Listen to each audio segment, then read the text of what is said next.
بسم اللہ الرحمن الرحیم۔ السلام علیکم۔ نصیحت چینل کے معزز خواتین و حضرات، ویڈیو سٹارٹ کرنے سے پہلے آپ سے گزارش ہے کہ ایک مرتبہ درود پاک پڑھ لیں۔ جزاک اللہ۔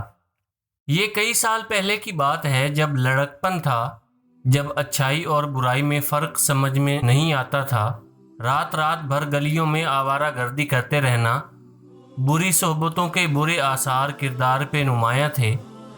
کل کیا ہوگا یہ سوچنا ضروری نہیں تھا۔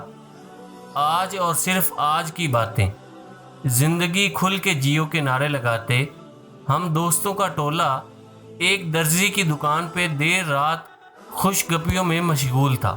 ہمارے کہکہوں کی آوازیں رات کی تاریکی میں بہت دور تک جا رہی تھیں۔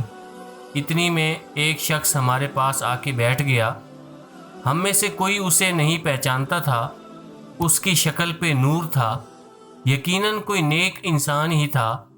اسے دیکھ کے جب ایک دوست شراب کی بوتلیں چھپانے لگا تو وہ آدمی بولا، چھپا کیوں رہے ہو؟ میں تمہیں منع نہیں کر رہا، جو دل کرے کرو، لیکن میری اتنی عرض ہے کہ جہاں اپنے لیے اتنا کر رہے ہو، بس 5 وقت کی نماز بھی پڑھ لو۔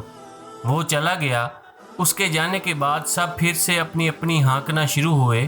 ان دنوں مجھے میرے والد صاحب نے پڑھائی کے لیے ملک سے باہر بھیج دیا تھا اور چند سال بعد میں واپس آیا۔ ان پرانے دوستوں سے مل کے وہ پرانی یادیں تازہ ہو گئیں۔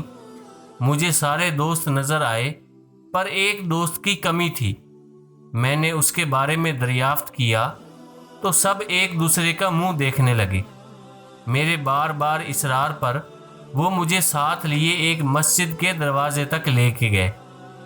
تھوڑی دیر میں مسجد سے ایک شخص نکلا جس کا چہرہ پر نور تھا، سر پہ ٹوپی اور لباس انتہائی سادہ تھا۔ یہ میرا وہ دوست تھا جو اس رات ایک شخص سے شراب کی بوتلیں چھپا رہا تھا۔ مجھے میری آنکھوں پہ یقین نہیں آیا۔ اس رات کے بعد اجنبی کی بات پہ عمل کر کے اس نے نماز پڑھنا شروع کیا۔ جیسے جیسے دن گزرے، اچھائی برائی پہ حاوی ہوتی گئی۔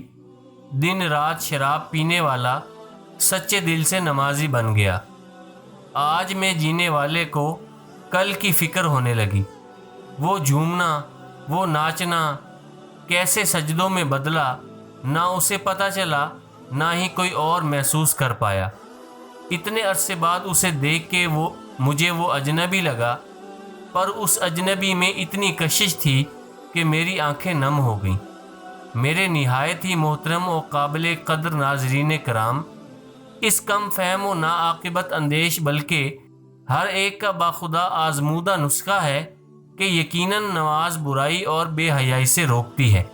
اللہ تعالیٰ مجھ گناہ گار و سیاہ کار سمیت ہم سب مسلمانان عالم کو تاحیات صف اول میں تکبیر اولیٰ کے ساتھ پنجگانہ باجماعت نماز ادا کرنے کی سعادت نصیب فرماتے ہوئے وقت نزا تک عین صراط مستقیم پر چلنے کی کامل توفیق عطا فرمائے۔ آمین ثم آمین یا رب العالمین۔ دوستو، اپنے رشتہ داروں کا اور گرد و نواح کے سب لوگوں کا خیال رکھیے۔ اگر ویڈیو پسند آئی ہے تو اسے لائک اور شیئر کر دیں۔ ویڈیو کے بارے میں کمنٹس میں اپنی رائے کا اظہار ضرور کریں، اور اگر آپ نے ابھی تک ہمارے چینل نصیحت کو سبسکرائب نہیں کیا تو سبسکرائب کر لیں۔ جزاک اللہ۔